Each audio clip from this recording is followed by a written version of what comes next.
भगवान पर भरोसा। यह कहानी है एक जंगल की। जंगल में एक शाम मौसम बहुत डरावना हो चुका था। काली घटाएं छा चुकी थीं। बिजली बहुत तेज चमक रही थी। तभी अचानक से बिजली गिरी और जंगल में आग लग गई। सभी जानवर इधर से उधर भागने लगे। उन्हीं जानवरों के बीच एक हिरनी भी थी। सबसे बड़ी बात, हिरनी प्रेग्नेंट थी। उसने सबसे पहले अपनी जान बचाने का सोचा। उसने सोचा, मैं बच गई तो मेरे बच्चे जो इस दुनिया में आने वाले हैं वो भी सुरक्षित रहेंगे। और हिरनी भागने लगी।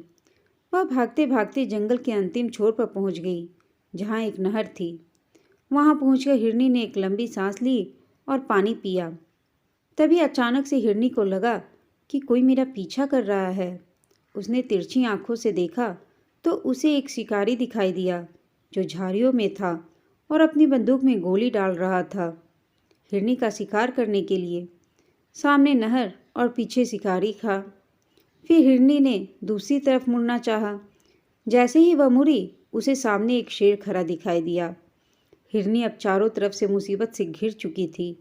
एक तरफ शिकारी और दूसरी तरफ नहर, तीसरी तरफ शेर और चौथी तरफ तो आग लगी ही थी जंगल में। उसने सोचा, अब जान कैसे बचाई जाए, अब कोई रास्ता नहीं बचा है। तभी उसने सोचा, अब तो मरना ही है।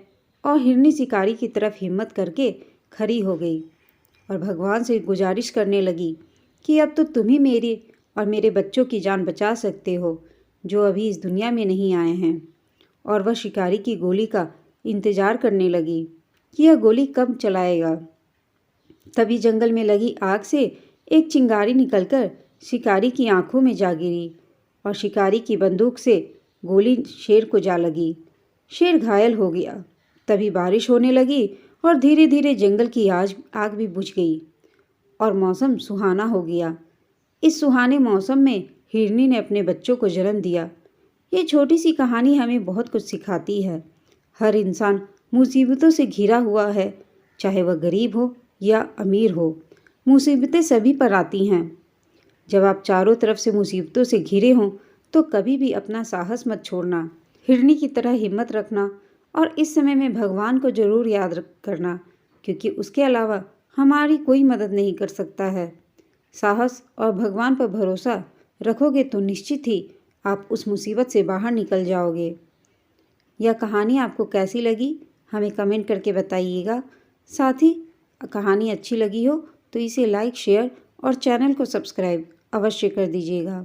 कहानी सुनने के लिए आप सबका धन्यवाद।